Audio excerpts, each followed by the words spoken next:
السلام علیکم دوستانو. پیر د دم په بهانه جینکو سره کوم کارونه کوي. که غواړئ چې تاسو خبر شئ ویډیو را سره تر اخره وګورئ او که تر اوسه پورې مې زموږ چینل نه وي سبسکرایب کړی دا هم درسره سبسکرایب کړئ. دوستانو نن سبا که ټکنالوژي راغلي خو ډېر خلک داسې دي چې اوس هم نه پوهیږي او اوس هم حقیقت نه دي خبر.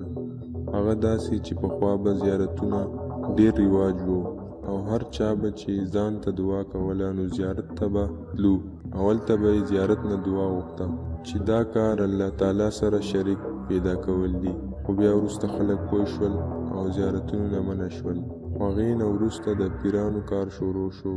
زیات داسې پیران ونیول شول چې جینکۍ به ورتلې اول ته به یې ورسره زنا کوله. څو ورځې مخکې هم پینډۍ کې یو داسې پیر ونیول شو چې ښځو ته به یې د بچو پیدا کولو لپاره ښځو سره زنا کوله.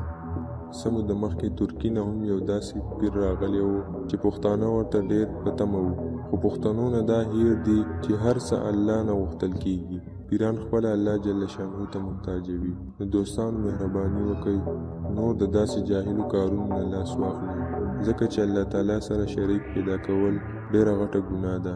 تاسو زما د دې خبرو باره کې څه ویل غواړئ موږ ته په کمنټ کې ولیکئ.